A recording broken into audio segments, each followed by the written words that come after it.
Hey folks, my name is Tony Mo. I'm a newer GM. I've got about a year's worth of weekly sessions under my belt over the course of the last few years across a handful of different systems, and I like to make discussion videos, conversation about my experiences as a GM. Today I've got another Cyberpunk Red campaign diary for you folks. This one is, honestly, a pretty good example compared to last week's diary, last session's diary.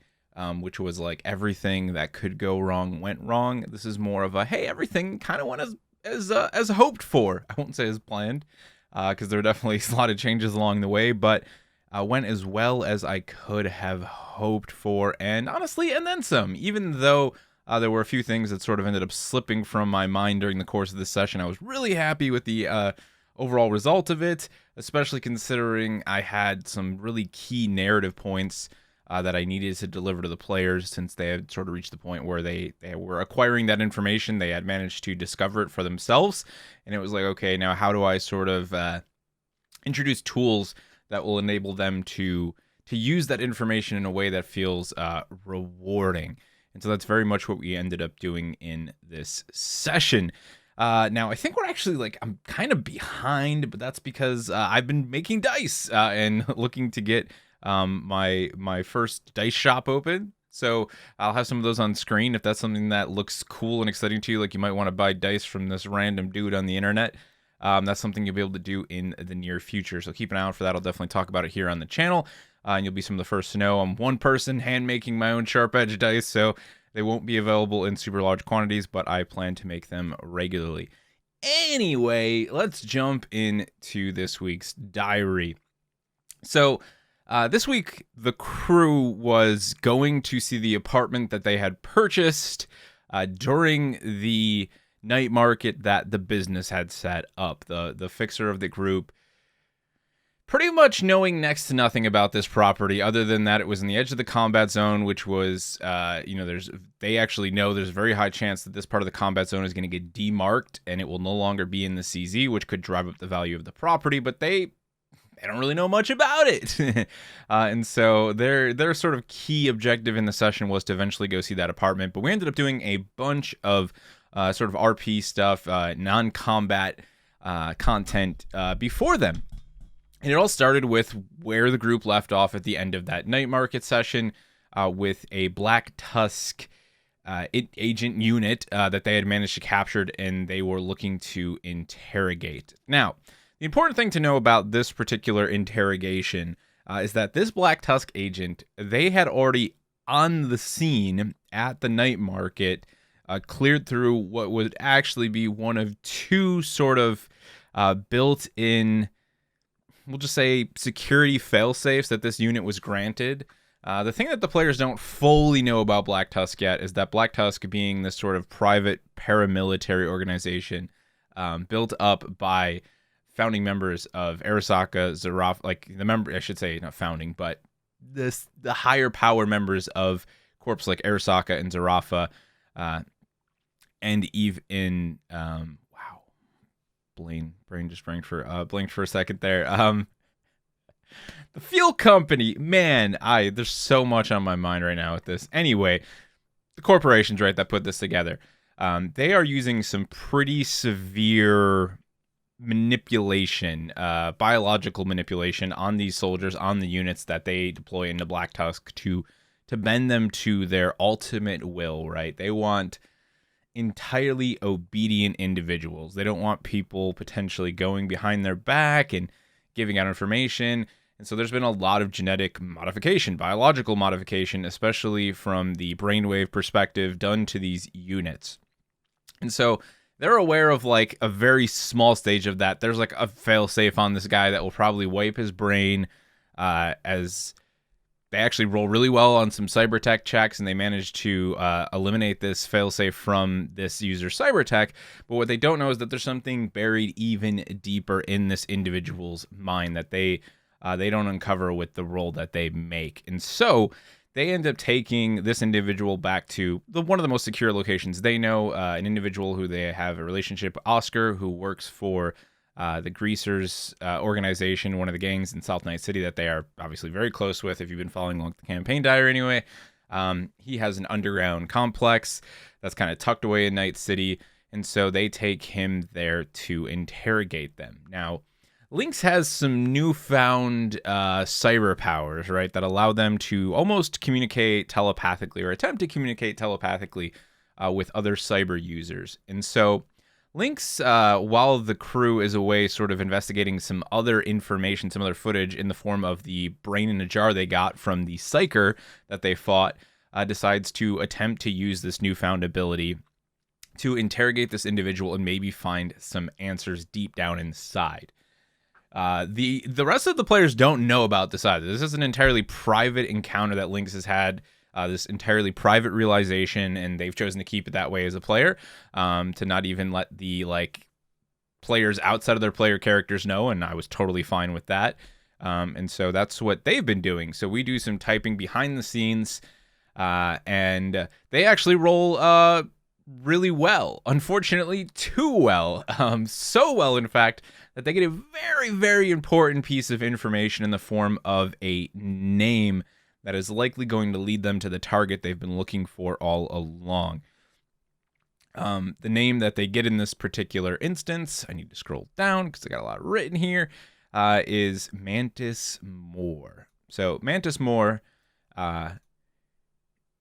is... yeah, a very important name. And what happens in this particular instance, Lynx rolls high enough that they manage to pull this key piece of information out of the cyber user's mind, but at the same time, they trigger the second failsafe that this Black Tusk individual was installed with, and essentially their brain explodes in a giant blurb of acid, and they're dead.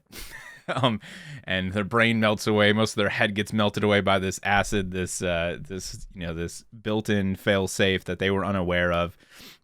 And so that part, I get to RP out loud. I'm like, the rest of the group is in the other room. You guys hear a scream. Lynx, you watch as this character's head just erupts in bubbling, steaming acid and consumes their face. And my buddy Trevor playing the character is pretty surprised by this. It was one of those situations where it was like, I think it's difficult to have two failure points, right, in a situation like that for a player where they're like, hey, we rolled pretty well. I thought we cleared all the fail safes. And so there was this initial disappointment followed up by well, I guess not. And I'm trying to kind of set the precedent like that. They're really in deep shit now, right? They're dealing with, their players are pretty far along. This is like a 6-month campaign now, where they have done some stuff. People don't like them. People know several of them extremely well. They have very, very big reputations. And so it's things are not as they seem. And so I made it clear to the player at this point too, hey, listen, you got a very important piece of information. Let me make it clear that name that you got from this individual, that's not just some throwaway garbage, right? You got really valuable information. You rolled so well here. You were able to momentarily bypass this failsafe, but this failsafe was going to go off regardless. You guys did not roll high enough previously to do this, and they were like, okay, that's cool. And so, there was satisfaction in the end of that, I think. And that's a difficult thing as a GM sometimes, right? You're like, I have this thing, it's already been predetermined, and I try not to break things I build unless absolutely necessary. I mean, sometimes you just have to, right? Because it's not going to be good or satisfying in the end. But if I develop a system in advance, I did that intentionally, right? I designed that mechanic in the combat encounter because I want there to be some semblance of stakes. And if I go about just constantly changing things, eventually the player's probably going to catch on and be like, hey, that's not the way that should have been. And so it was important for me to stick to my guns and just be like, so we're always 2 fail-safes. You guys had to roll. You rolled high, but you had to roll really high to notice this one. This is beyond your capabilities. And this is going into new territory with, modification on a genetic level that you guys really haven't seen before. It's new stuff, right? We're trying to homebrew some really cool, exciting stuff into the campaign. So in the end, worked out great. We're pretty happy about it. They got this, they got this name now that they get to chase. And before they end up going to the apartment, Lynx decides, I need to find somebody who can tell me maybe what happened. How would this failsafe have triggered? What would this failsafe have been like? Who would have installed something like this and why? And so they start asking people they know. They ask, Oscar if he knows anything about it. He's like, no, you might want to talk to my buddy the mortician. So I whip up this guy on the fly, Angelo, that runs Angelo's funeral home in Night City, who deals with all sorts of terrible deaths, right? It's pretty late at night at this point. Like, they had come off the night market. It's like 3 a.m. They try, Oscar tells them, like, Angelo is, like, fucking old, man, all right? This dude's been in NC forever. He's, like, pushing, 110 or something like that. Good guy, but don't call him right now. Like, if you want to get on his bad side. And so they finally decide, like, okay, let's go rest. I should mention, so while that's all happening, the players also get to make the pretty cool discovery with the brain in a jar. So Oscar takes this brain in a jar and, like, hooks it up to some of his stuff, and they find out that this psyker user has, like, a built-in recording system, right? Which, not crazy uncommon. But essentially, they get to watch back the fight at the night market from this psyker's perspective. Sort of like almost like a brain dance style thing, if you will, if you're familiar with that. Where they get to go back through this person's vision and see what happened. And so I was like, well, this is a good opportunity to maybe reveal, kind of the working systems behind these psychers and how they manipulate net space in a way that people are not aware of, like this new net technology, right? That's the thing to note about 2045's net system is very different from what we saw in 2020, very different from how 2077 handles things. There's been this sort of regression, right, with the net because of the things that happened during the corporate war, the fourth corporate war. And so I want to start to push the boundaries of what it means to be in the net, to be a net runner type character. And that's where these psychers have come into play for the homebrew portions, the very heavily homebrewed portions of my campaign. And so these psychers, they see time and space, like, in front of them very differently.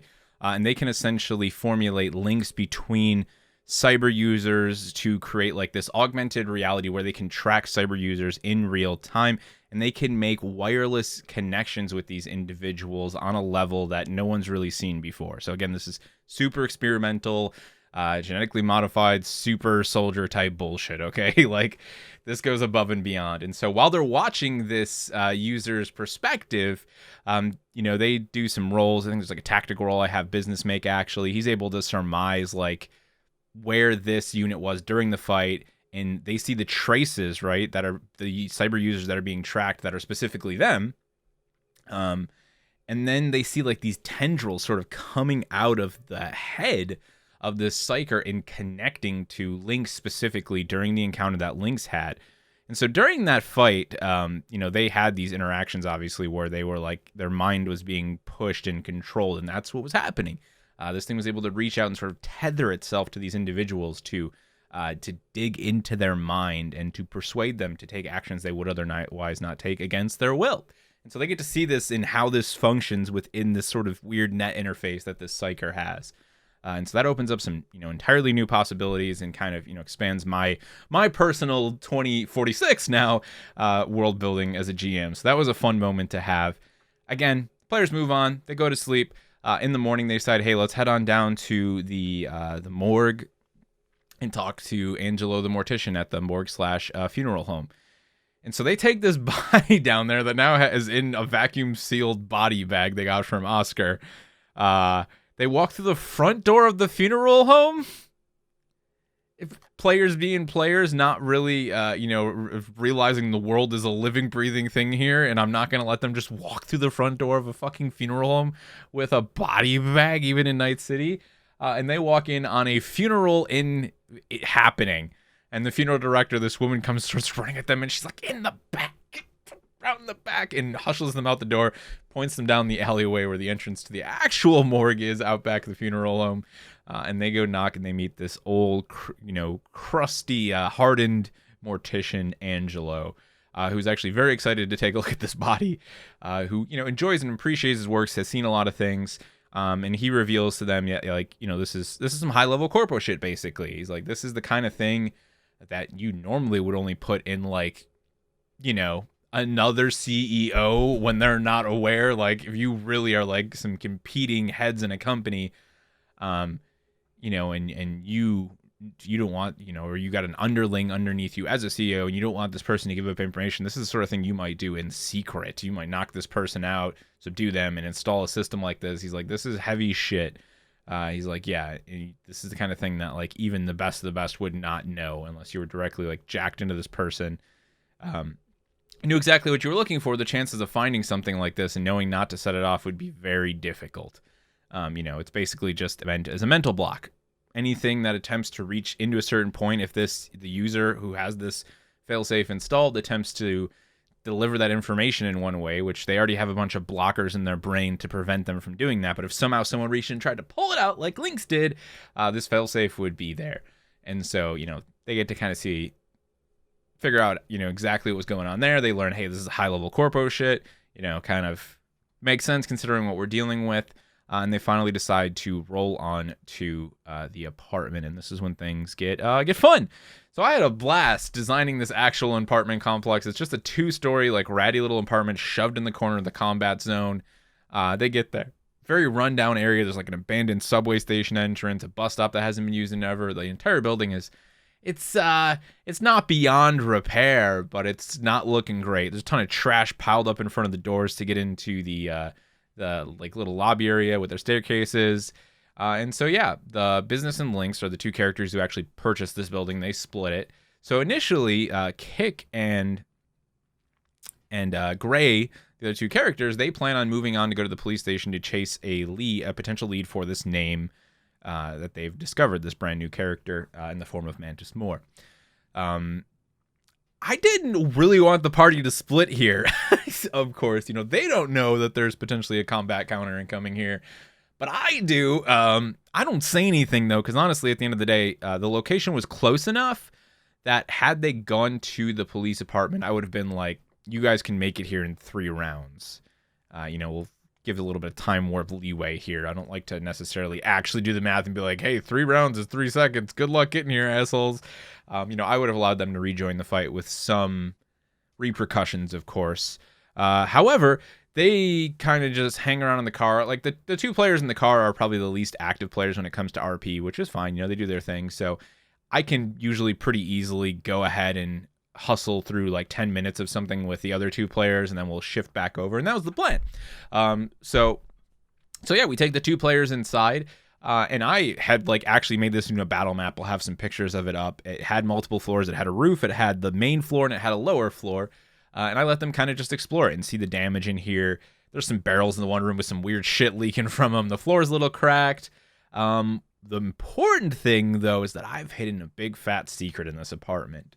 So in the main floor, the last apartment, 3 of 3 on this first floor here, on this main floor here, has a very mysterious door that is super high kit security. They try to pick it. They can't. They eventually call in the tech out of the car. He tries to pick it. He rolls terribly. He can't. They see, though, that this door has been painted to look like, shitty wood grain like the rest of the doors in the apartment. But really, it's this, like, high steel security door. And so they, like, do everything, and they can't get in, right? Lynx is like, well, I just blow a hole through the wall. Business is like, no. We just bought this place. We're not doing that. Little do they know at this point, right? So this is where I had wanted a netrunner to be here.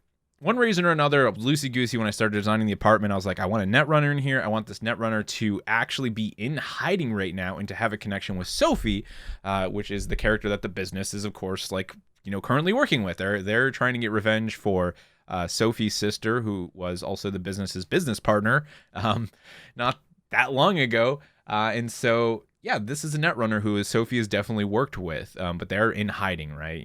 This is going to be a beautiful coincidence type deal. And so the main crux of this whole thing was I was going to let them bumble around the apartment for a while. They could have even called in somebody to be like, hey, can you come check out this place and see what's going to cost us to get this flooding taken care of? Because the whole bottom floor is flooded. There's loose electrical wire down there that could potentially discharge at any moment. Like, whole place fucking sketchy, okay? So I was going to let them just kind of hang out and, even I had numbers made up. I was like, okay, here's like roughly what it would cost to do this. If they decided to go that route, they could have spent as much time as they wanted there because the apartment was never destined to be destroyed, although you will find out soon enough that it does get blown up. Funny thing. But I wanted that netrunner there. And so when combat did happen, this was going to be a case of, hey, for once, Black Tusk and MaxTac, as they are currently being operated from the darkness by Arasaka, their corporate influence there, they're not here for you guys, actually. They're here for this Netrunner that you don't know is in that room.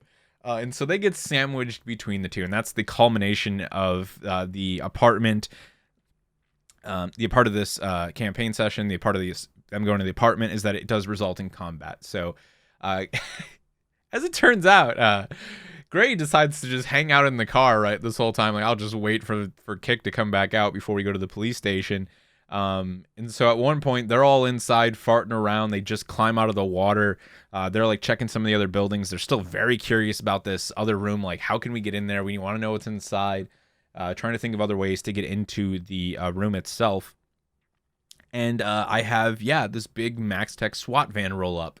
It unloads a bunch of Black Tusk guys and Max Tusk guys. Dudes with the riot shield comes in.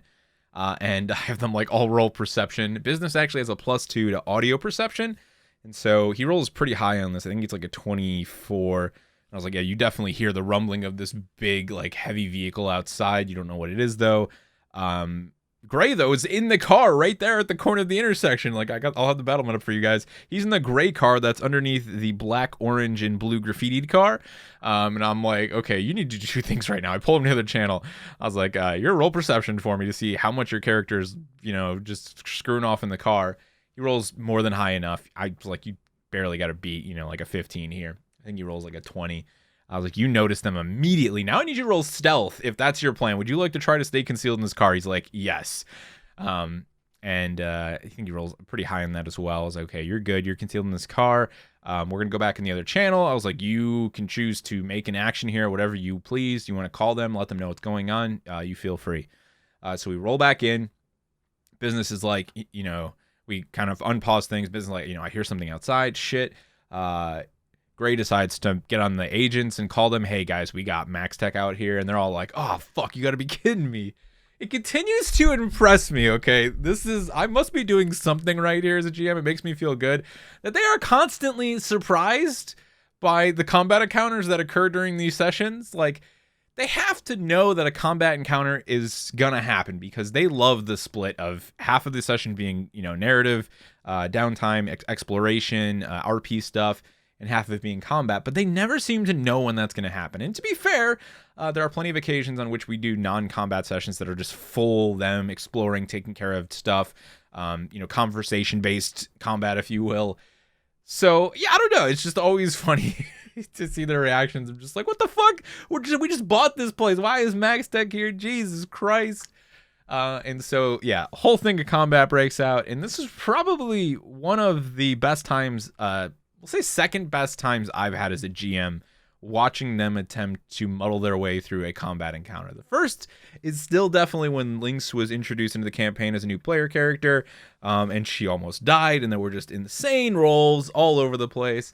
This was funny just because, it was funny because they had just paid 27,000 eddies for this apartment, and they're now, watching it just get invaded by MaxTac and Black Tusk, and so that cracked me up.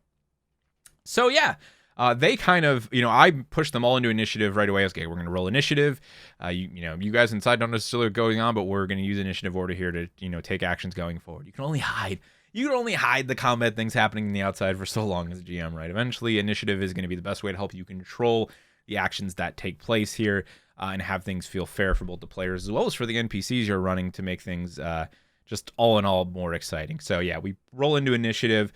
I managed to actually hide a bunch of the units on the initiative tracker, though, which in Foundry is something you have to deal with. You don't have the, you can't just like have secret locations in your brain like when you're on a tabletop at home, but you can hide them. So I hide the tokens, I have them roll, and we start taking turns. And yeah, this is just like a standard, I think it was like 5 or 6 man squad, hit squad, sent up by MaxTac and Blast Tusk. There's a riot guy at the front with the shield. Some hunters, some Black Tusk mercs, and they're just going in to take out this Netrunner. They don't know that.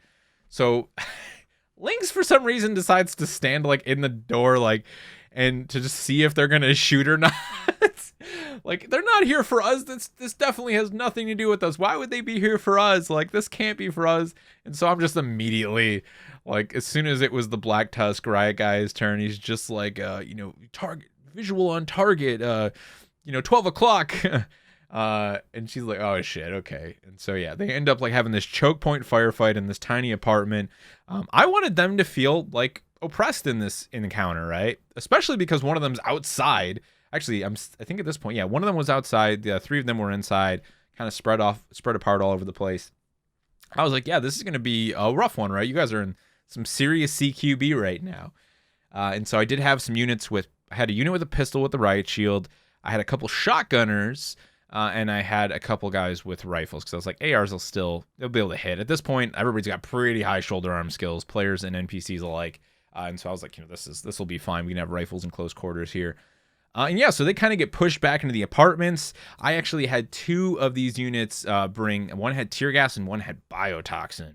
Let me tell you, GMs, if you're running Cyberpunk Red, biotoxin is your friend. It is mean, and it ignores armor. It doesn't ablate, but it doesn't give a fuck about armor. And it will straight up have the player rolling 3d6 damage.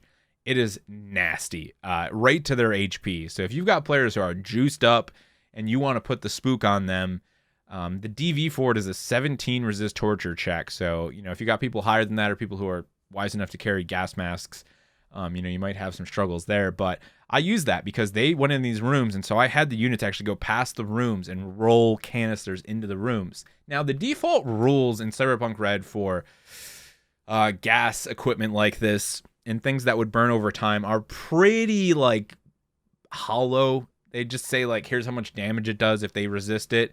They don't really tell you how long it lasts. If it's in the book, I constantly miss it. And so I've just simply homebrewed that tear gas is 3 rounds and biotoxin is 2, because biotoxin's nasty. To make somebody roll against biotoxin 3 times feels a little mean. So 2 times is where I did biotoxin.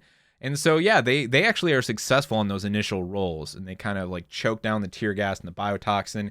But by the time their second turn comes around, for the units who deployed that gas is how I track the rounds, they have to roll again, and they both fail. And so Lynx takes the damage. Eye condition, which is actually pretty severe, requires a DV17 of, I think, straight up paramedic to remove that. So that's going to be some big fat minuses to their hits.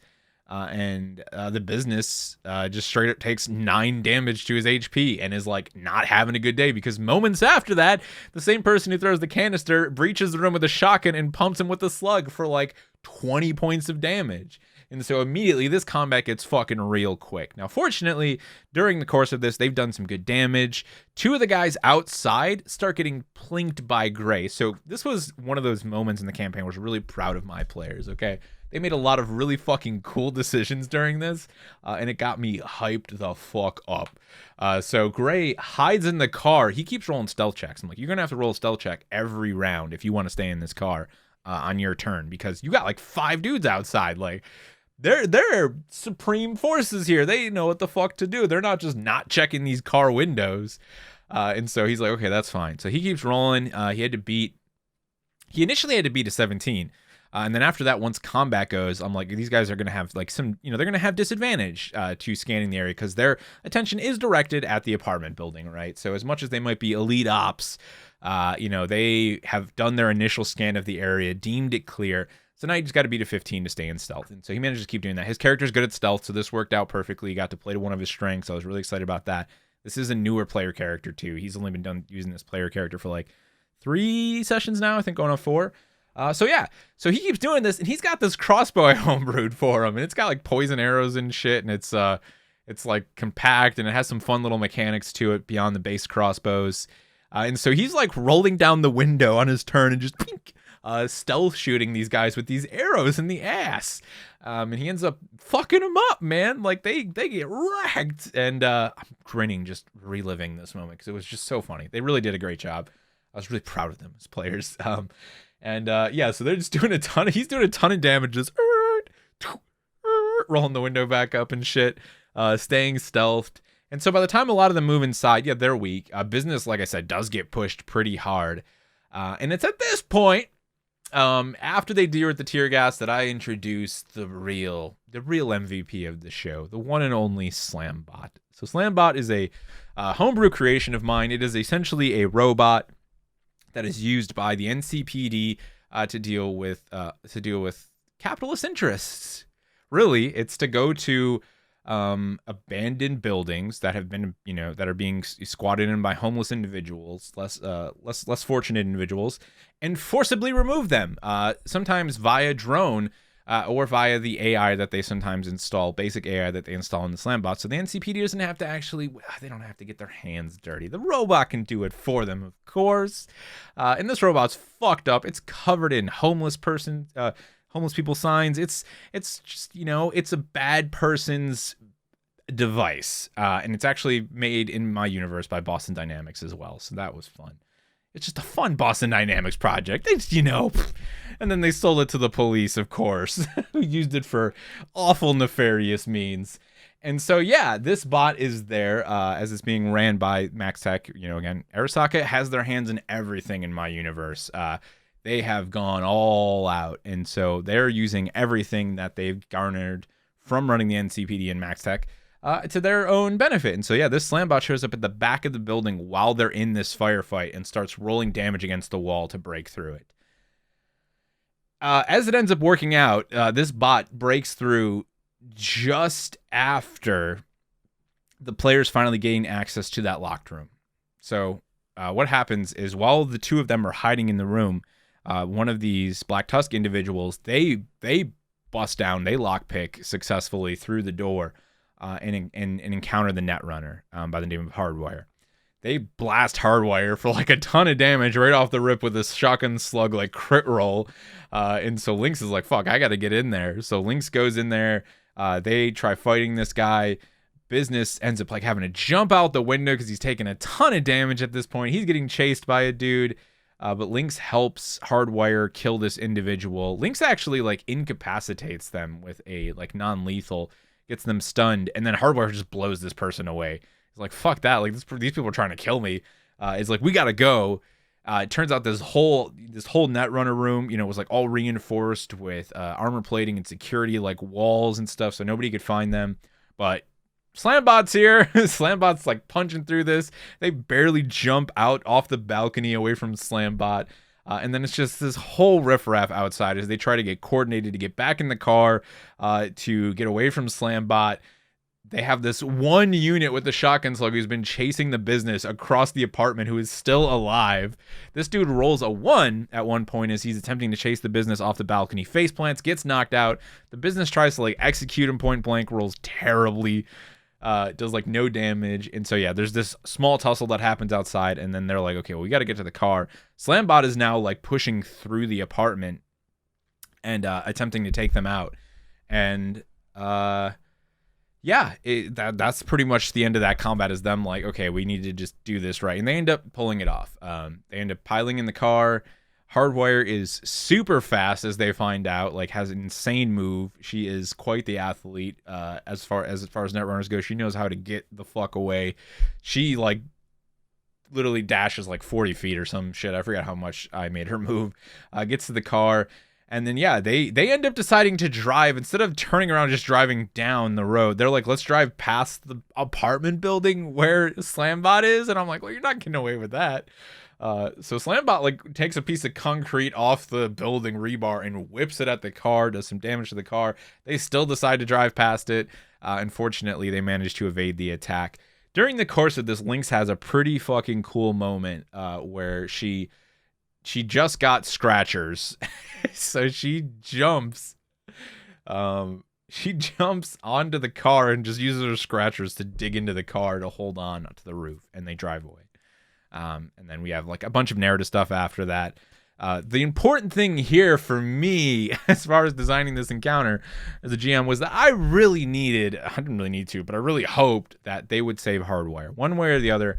Hopefully Hardwire would make it out alive. They would assist her because she is the Netrunner that can find anyone. And when I mean anyone, I mean the sort of ordinary people that you wouldn't expect to even ever make a search for, because as the players will find out thanks to her assistance, the name Mantis Moore is it's Mark Moreau at the end of the day. Mantis Moore is, they don't know this yet, but Mantis Moore is the original Mark Moreau, who's he's been cloned. Cloning is a huge part of our storyline. He's been cloned, and then his original self has been left behind as Mantis Moore, as like a fake character in hiding. So when Hardwire digs up an image of him living on the outskirts of NC as just some humble farmer under the name Mantis Moore, the business is like, that's fucking Mark. That's him. That fucker he's just out there like trying to stay undercover. And I'm like, okay, yes, I sold them. I sold them on the idea that this man literally is just under an alias, out in the middle of nowhere, just trying to hide from all of the bad decisions he's made.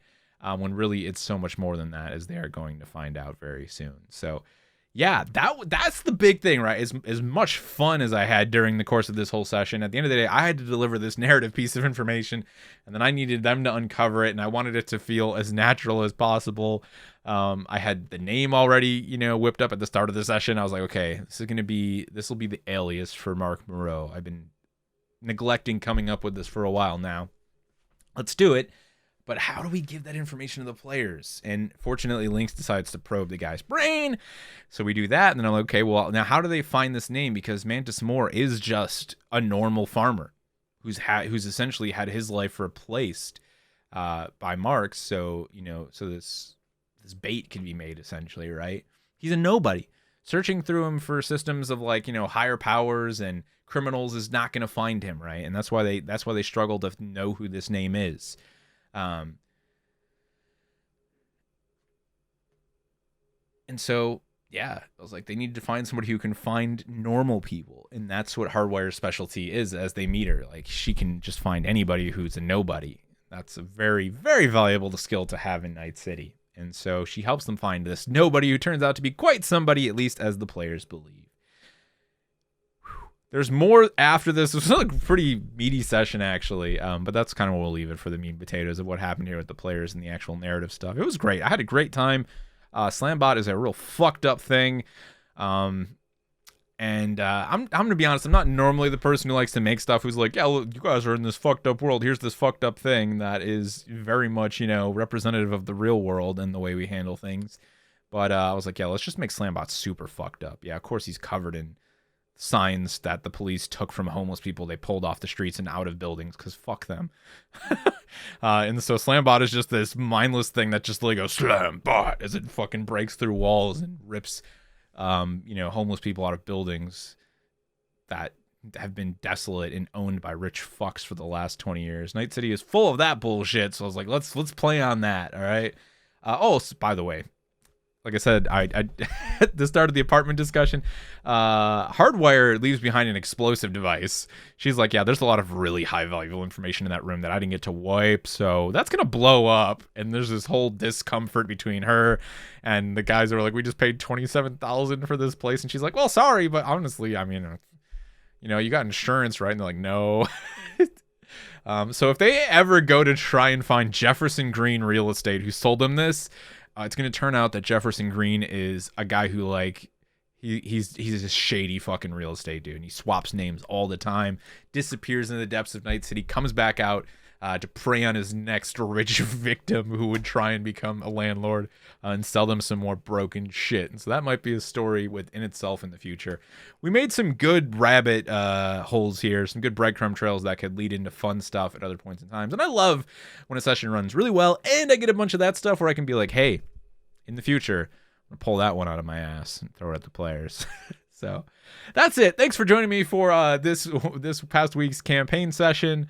I hope you guys enjoyed this one. If you like these and maybe learned some stuff from it too, we did at least have some GM related discussion in there as well. I always like to try and throw in some of the things I learned about, but this was fun. I loved this one. This is a memorable session for me, and I think it was for the players as well. So thanks for joining me, everybody. Take care of yourselves. Be awesome to one another out there, and I'll see you in the next one.